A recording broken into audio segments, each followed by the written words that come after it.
एक painting courier आणि एक स्केच फ्रेम करायला आपण आलो लांज्यामध्ये.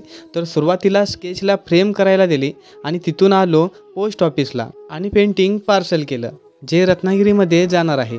जसं स्केचला फ्रेम करून झाली तसं आपण स्केचला छान पॅकिंग करून घेतली आणि आपले क्लायंट लांज्यामधील असल्यामुळे ते स्केच पोहोच केलं.